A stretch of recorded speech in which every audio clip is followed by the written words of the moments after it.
In the name of the Father, and of the Son, and of the Holy Spirit. Amen. Loving Heavenly Father, we praise you and we thank you for once again getting us together as one family in the school of the Holy Spirit.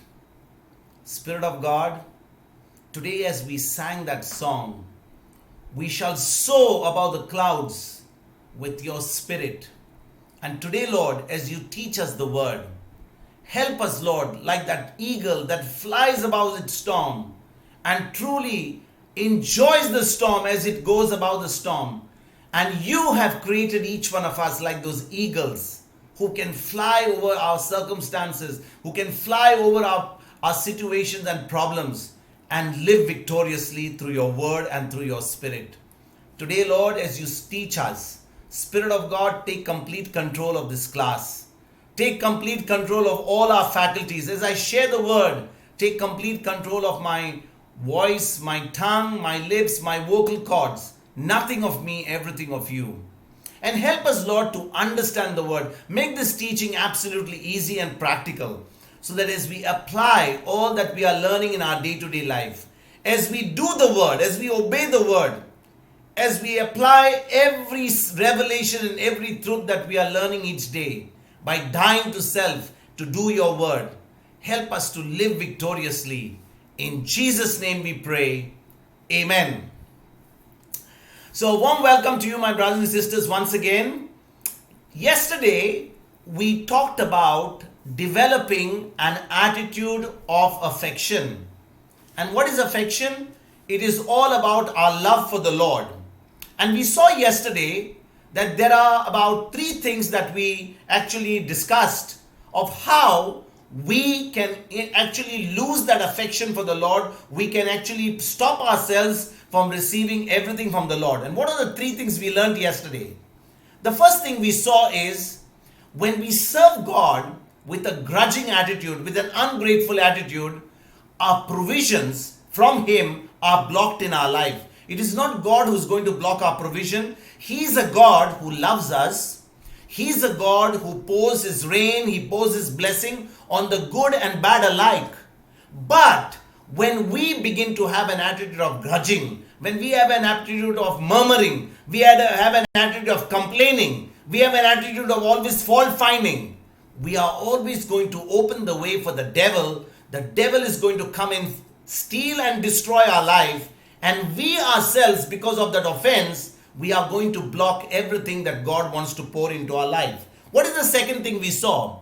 When we fail to be people of gratitude, when we fail to thank God in every circumstance and every situation of our life, we are actually stopping that blessing that He has given us. You know, brothers and sisters, if I take a glass of water, I don't know where's my glass of water. If I look at this glass of water, it's just not full right now. But I can look at this glass as half full, or I can look at this glass as half empty. The choice is for me. I can look at the same glass, maybe it is, half full. I can look at it as half empty, or I can look at it as half full. The choice is mine. And in the same way, whenever I am facing anything in my life, any situation of my life, it is important for me to have an attitude of gratitude, because we are commanded by the Lord to be grateful for all, in all circumstances, not for all circumstances and for all situations, but in all circumstances, we are called to be grateful to God. The third thing we saw yesterday is when we do our giving, we should not do it grudgingly. We should not do it like misers sparingly, but we should, because when we do that, we are also going to reap grudgingly. We are also going to reap sparingly. So, brothers and sisters, our giving should be our giving from the heart. Our giving decides our heart condition. Please understand, my brothers and sisters. Our giving, anything that we give, whether it's our money, whether it's our resources, whether it is our time, whether it is our energy, whether it is our talent, whatever we are offering the Lord, if we are offering it, with grudge, we are just being forced to do that.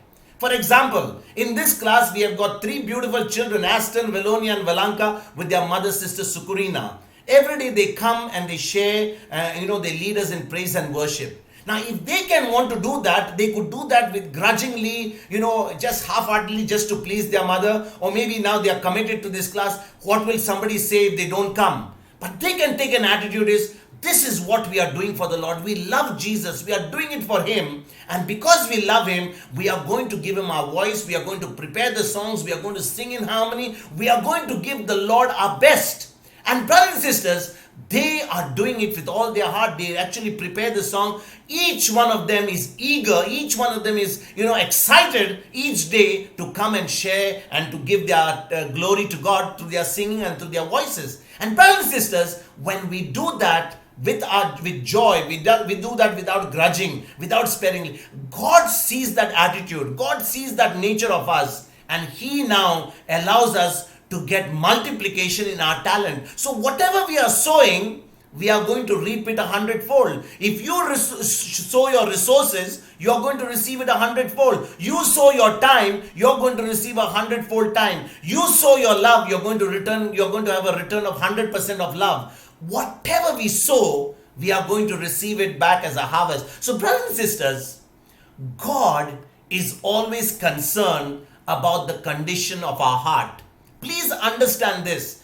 God is interested with our heart. Many a times we look at the external. Maybe I'm singing very well. Maybe I'm giving a lot of time to the Lord. But all what we do on the outside is not what God is seeing. He is seeing the condition of our heart. He is seeing the very motive of our heart. Brothers and sisters, God cannot be deceived.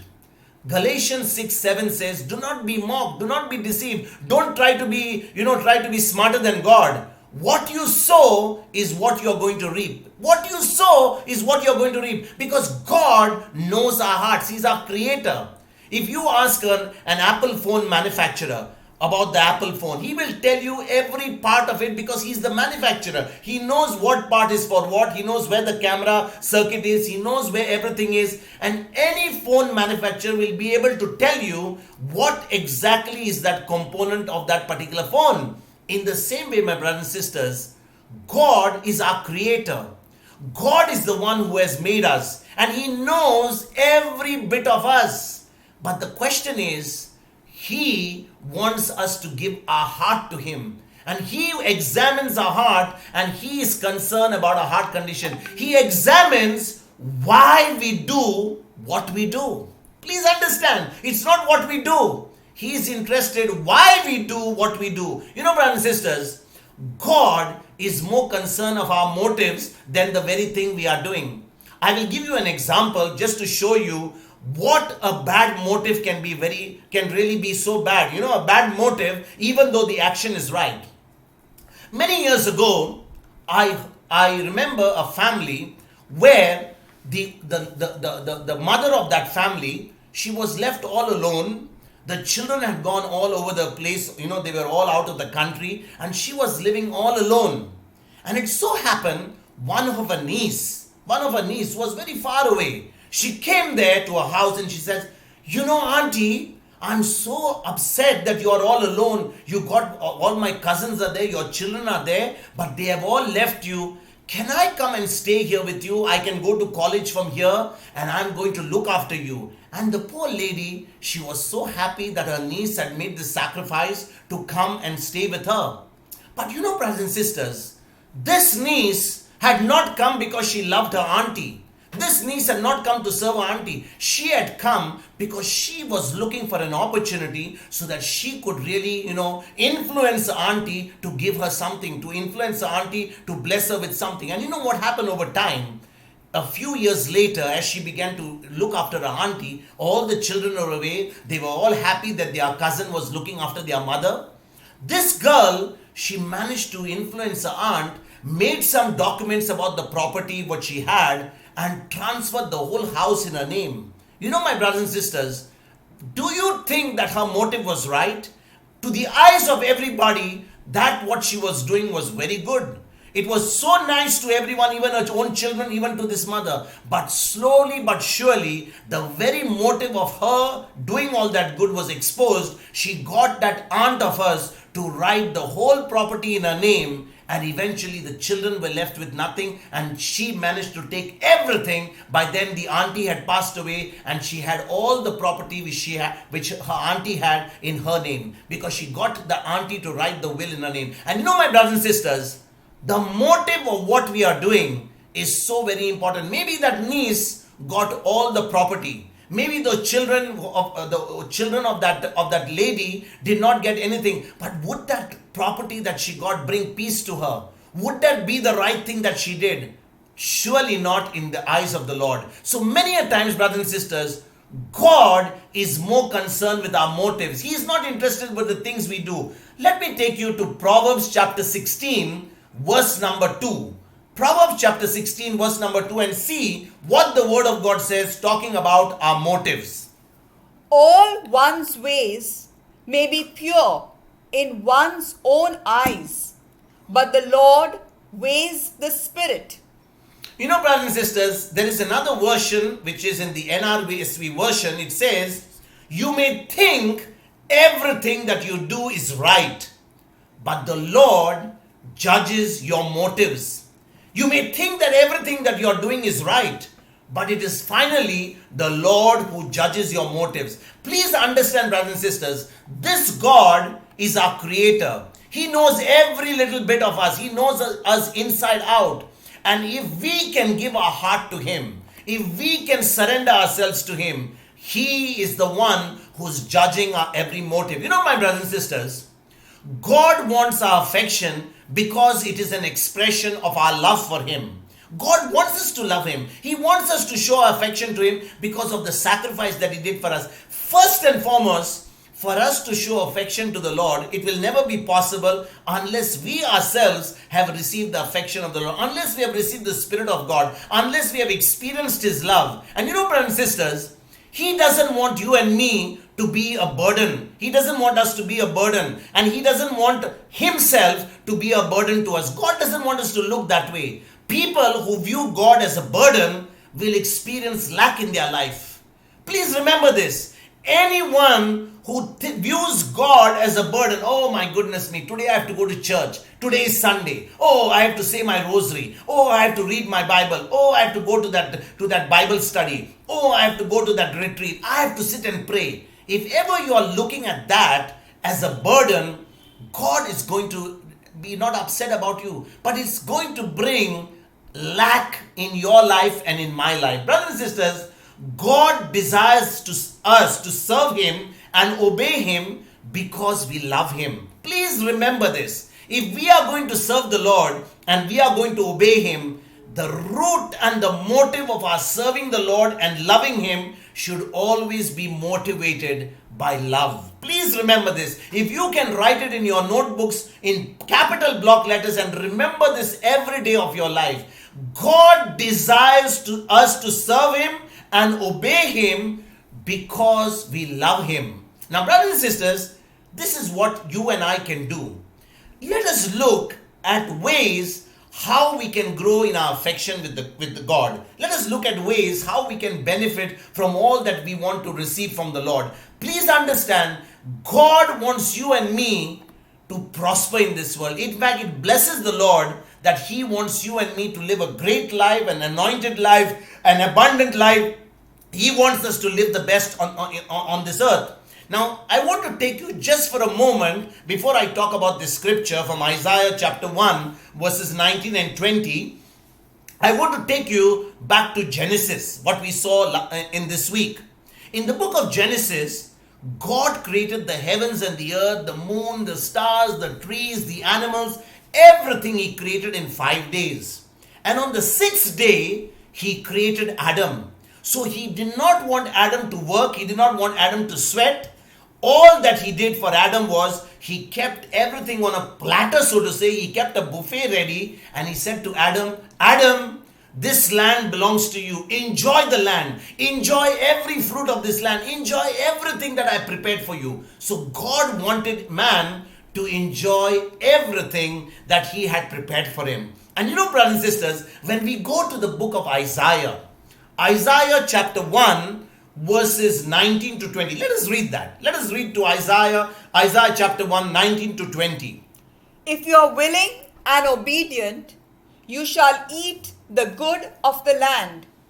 But if you refuse and rebel, you shall be devoured by the sword, for the mouth of the Lord has spoken. The word of God says, if you are willing and obedient, you shall eat the good of the land. Please remember, my brothers and sisters, you and I are given a promise by the Lord that we shall eat the good of the land. What is the meaning of the good of the land? Wherever the Lord has posted us, wherever the Lord has given us, He wants us to live an abundant life. He doesn't want us to live a life of poverty. He doesn't want us to live a life of lack. He wants us to live a life of blessing, of prosperity. He wants us to live a life to the fullest. But there is a condition. And what is that condition? He says, when we obey Him out of obligation only, we can expect our lives to be unproductive. Please remember, if you and I are going to obey the Lord because we are obligated, we are forced to obey Him, which becomes our obligation. Like for example, we call Sunday Mass an obligation Mass. If anyone says it is an obligation Mass, better not go for that Mass, because God is not interested in being obliged to you to go for Mass. And praise God, during this pandemic, you and I could not go for that Sunday Mass. So where comes the obligation Mass now? Where does the obligation Mass come, and where does internet come, and where does technology come? You and I cannot go to Mass, so it's no more an obligation Mass, because anything that we are obligated to do, anything that we are forced to do, God is not going to be happy about, and our lives are going to be less productive, brothers and sisters. Secondly, if we live a life of lack, okay, we live a life of lack, more than likely it can be traced back to our attitude. What is our attitude, brothers and sisters? Every lack in our life, every problem in our life, every situation in our life, it always goes back to our attitude. Whether we have been obeying the Lord, whether we have been believing the word, whether we are really living our life pleasing to the Lord. The word of God says, if you are willing and obedient, only then you shall eat the good of the land. Now the question is, if you are not eating the good of the land, you are not living an abundant life, you are not living a life to the fullest, you are not showing affection to the Lord by obeying His word and being, sensitive to His voice, you will always find there is going to be lack in your life, and that lack can be traced back to our attitude. Therefore, brothers and sisters, we must examine every area of our life. We must examine all the areas of lack in our life and determine where we have been ungrateful. Because brothers and sisters, an attitude of gratitude determines our altitude. An attitude of gratitude.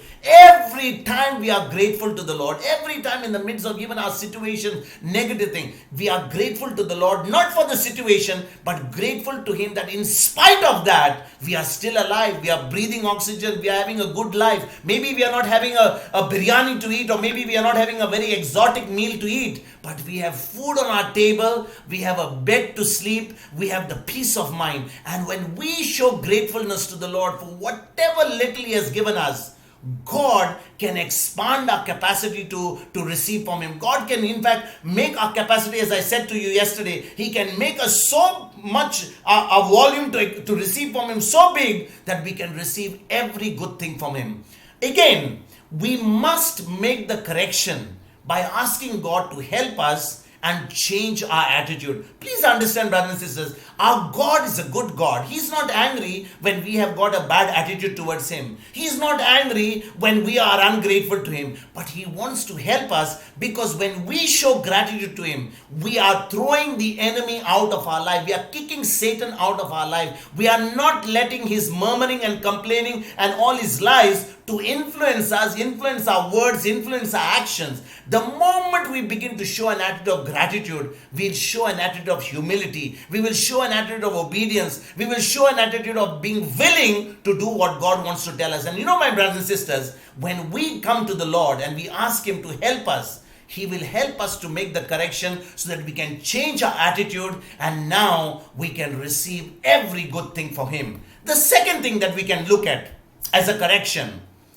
when we talk about God and glorify Him, we must simply mean it wholeheartedly. We must not simply make words. We should not simply, say things out of tradition or out of religion. There are many times, we say, praise the Lord.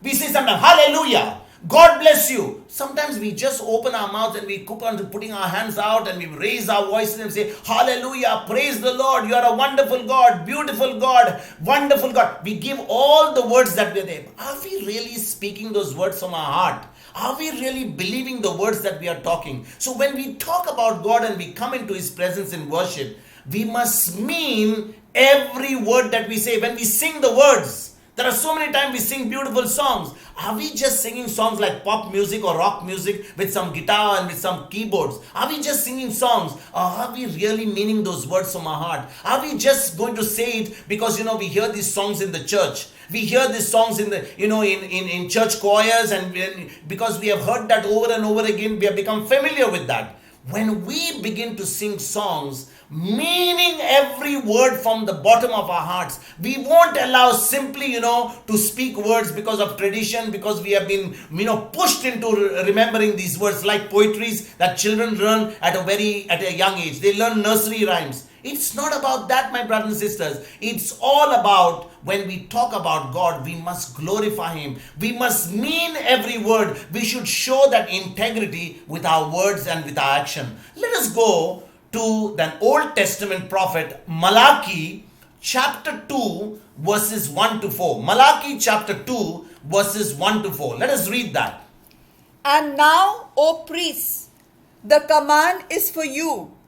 If you will not listen, if you will not lay it to the heart to give glory to my name, says the Lord of hosts, then I will send the curse on you, and I will curse your blessings. Indeed, I have already cursed them, because you do not lay it to heart. I will rebuke your offspring and spread dung on your faces, the dung of your offerings, and I will put you out of my presence. Know then that I have set this command to you, that my covenant with Levi may hold, says the Lord of hosts. Now, brothers and sisters, when we begin to read from Malachi chapter 2 verses 1 to 4, surely there are some things that we read there which are not applicable in the new covenant, because we are no more cursed in the new covenant. God is a God who loves us unconditionally. But when you read that, God, what is He saying in His word to the priest? What is He saying to each one of those priests there? He's saying that, because you all have been only opening your mouths and, speaking only words. You all have been telling the congregation so many things, but you all don't mean any word that you all say.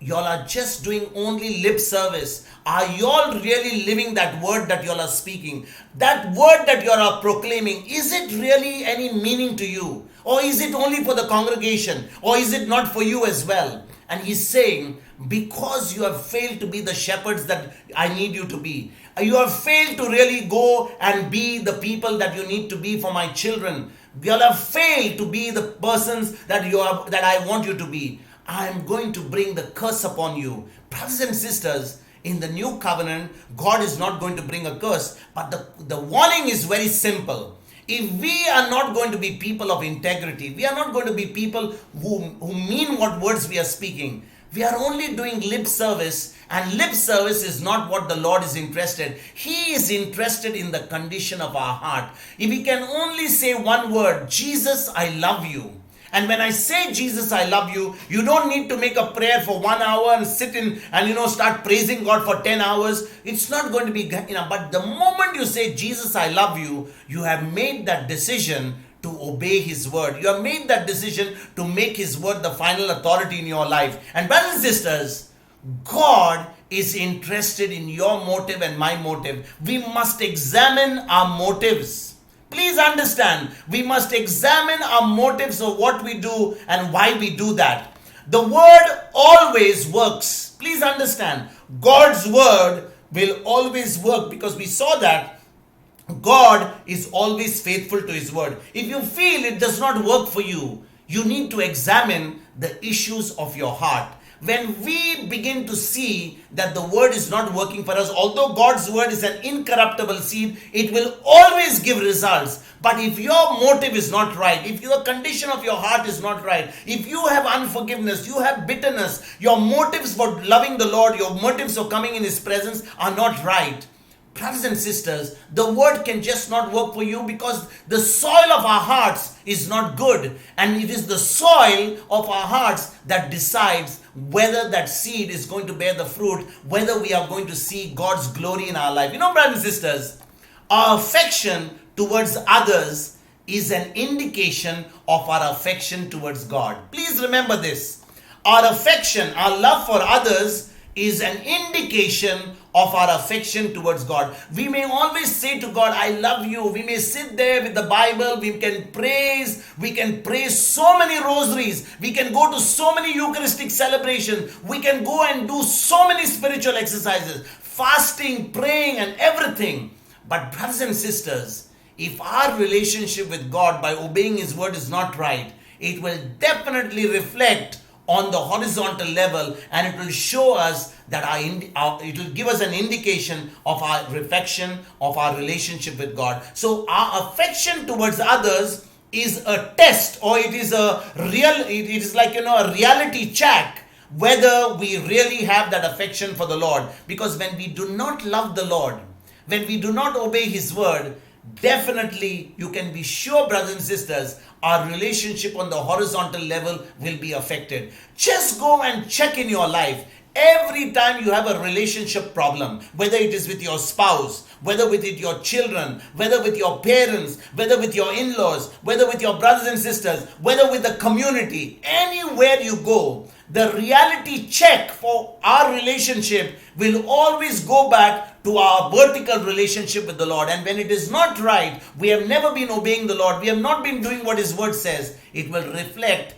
on the horizontal dimension. Brothers and sisters, our affection is crucial in our Christian walk. Very, very important, because God has given us only 2 commandments. He gave us the commandment to love Him and commandment to love our neighbors as ourselves. And then Jesus refined it further and He says, you shall love others as I have loved you. That's what He says. He gave Himself completely on the cross. So brothers and sisters, if God has given us just 1 commandment, and that commandment is to love, our affection, our love for others, our love for God is very, very important. It's very, very crucial in our Christian walk. Let us go and see another thing. Let's go and see the very, very thing that God said about love. He said in Matthew chapter 22, verses 36 to 37. Can we read that? Matthew chapter 22, 36 to 37. It's all talking about the commandment of love.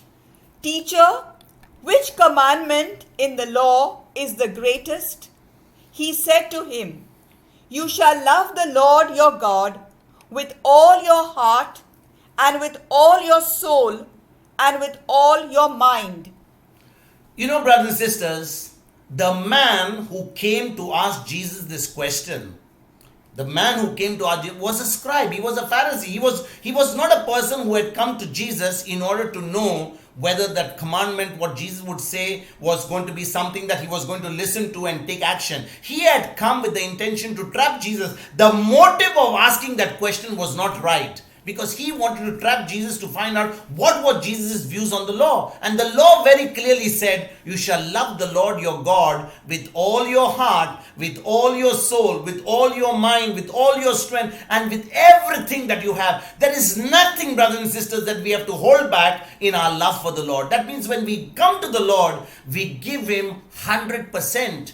When we do our service for the Lord, we do it 100%. God is not interested with half-hearted things. We can have brothers and sisters, the potential that God has put in you and me, the potential that He has put inside of me is so much that the greatest tragedy is on the day when person dies and he's being buried in that pit, which is a 6-foot pit. You know, the greatest tragedy is so much of potential which was inside that person was never being utilized in their lifetime. And brothers and sisters, this God doesn't make any junk. He makes everything so perfect, and therefore it is important for us to unearth that potential. It is for us to release that potential which God has given us, and we can never do it with our own strength. We can only do it by obeying His word, because God knows when that talent, when that potential, when that ability which is inside of us can be used at the right time. If God has put so much of potential within us,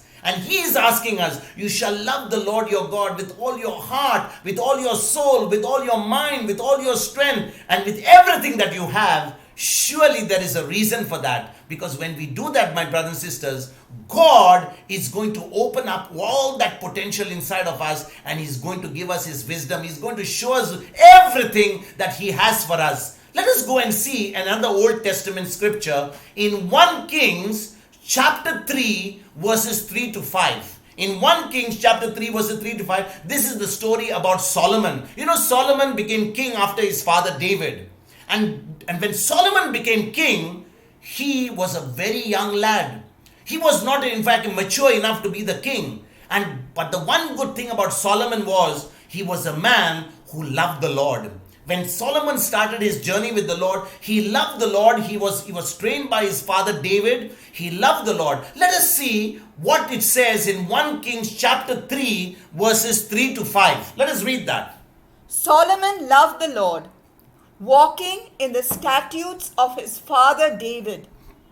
He sacrificed and offered incense at the high places. The king went to Gibeon to sacrifice there, for that was the principal high place. Solomon used to offer 1,000 burnt offerings on that altar. At Gibeon, the Lord appeared to Solomon in a dream by night, and God said, "Ask what I should give you." Just look at this, my brothers and sisters. Here is a young boy who becomes king after his father David. Solomon becomes king, but the word of God says in verse number 3, Solomon loved the Lord. Solomon loved the Lord. If he loved the Lord, he was offering those sacrifices. He was going to the places of sacrifice. He was offering all this burnt offerings. Please remember, Solomon was at the time when the law was given to the people of Israel. He was doing everything what the law had asked them to do. And because he was a young boy, he had put his faith in the Lord. He had begun to do what the Lord had said to him. Now when he begins to do everything by obeying the Lord, by offering sacrifices, by showing his love, by obeying the law, God appears to Solomon and he tells Solomon, ask and what I should give you. Ask what I should give you. This is the God that asked Solomon what I should give you. He had given him everything inside of him. He had put all that potential inside of him. But when God asked Solomon, he asked him, ask what I should give to you. You know, brothers and sisters, if you and I were asked that question, somebody had to come into us and say, what do you want? We would have said, please give me a big bungalow with everything gold plated. Give me every latest gadget. Give me the best car on the earth. And, give me a lot of money in my bank account so that I can go on a vacation. I can enjoy my life. I can have a great time. I have nothing to worry.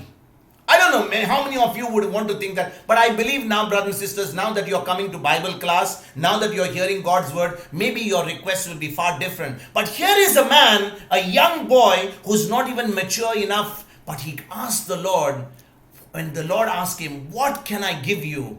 You know, what does Solomon say? He says, Lord, you have given me this kingdom to manage. I'm just a young boy.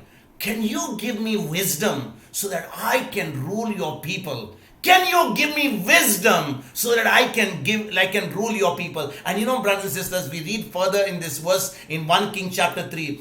Because Solomon asked for wisdom, because Solomon asked the Lord to give him, something that he required in order to rule the people, God said, because you asked me only for wisdom, I'm not only going to give you wisdom, I'm going to give you so much of wealth. I'm going to give you so much of, wisdom. I'm going to give you so much of, everything that you want, much beyond your capacity. because you have asked me for wisdom, because only a person who can ask for wisdom is now capable of being a person who can use that well. And we know what happened, brothers and sisters. The book of Proverbs, the book of wisdom, has all been written by Solomon. But unfortunately, as the riches and as the wealth began to come into Solomon's head and it overtook him, and slowly but surely he went away from the Lord, and he was the one who went and destroyed the entire kingdom of Israel. In fact, the kingdom of Israel split with the same man who loved the Lord at one time. So, brothers and sisters,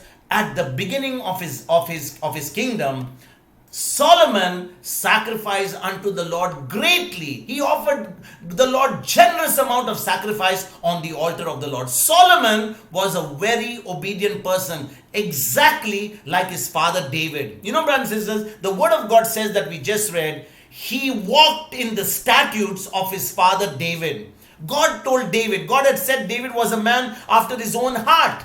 And if David was a man after God's own heart, and here was Solomon, his son, who was obeying what God had told him to do, surely God was pleased. God was pleased because Solomon had asked for wisdom. And you know, brothers and sisters, when you and I are disobedient and refuse to love others, it is evident that we do not love God either. When we hate people, when we hate our brothers and sisters, we refuse to, love others, we are disobedient to God's word, we show that we do not love others. When we are actually having a relationship on the horizontal level, it is a reflection of our poor relationship, of our lack of affection for the Lord. Therefore, we must not allow negative emotions to rule us. We should not allow the negative things of this life to come and affect us, because the moment we allow the negative thoughts to come and affect us, when we allow all those things that are bothering us to disturb us in our relationship with God, what is going to happen? Not only our relationship on the vertical level is going to be affected, it is going to transcend on the horizontal level, and we are going to be completely in offense. We are going to give the devil an opportunity to kill, steal, and destroy, and we are going to bring a total destruction of our life. Brothers and sisters, as we come to the end of this talk on how we can develop our affection for the Lord, let us remember just one thing.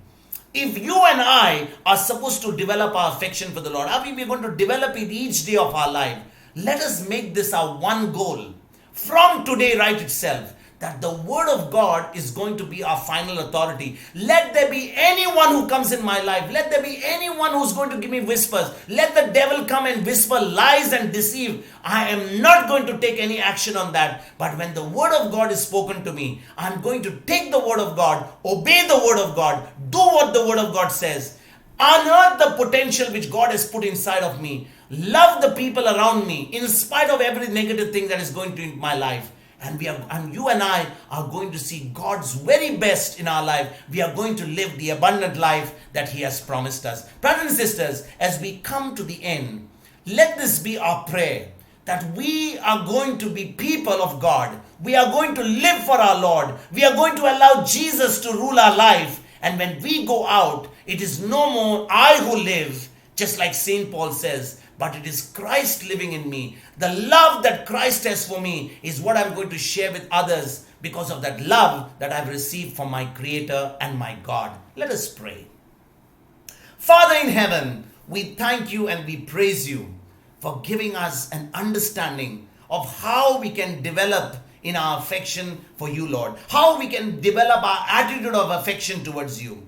There are so many times in our life we have allowed religious traditions, we have allowed so many negative things that have happened in our life to rule our decision. We have allowed so many things that we have not properly understood to define the way we relate to you and relate to one another. Today, Lord, you have shown us that when we take your word, when we obey your word, when we make your word the final authority in our life, and we begin to obey your word by following your instructions, you are going to remove all that potential which you have put inside of us, unearth it so that we can use it for your glory. We can love those, even our enemies, with the same love that you loved us when you hung there on that cross. For this understanding, Father, for this great truth that you have revealed to us, we thank you and we praise you, Father, in the glorious name of Jesus. Amen.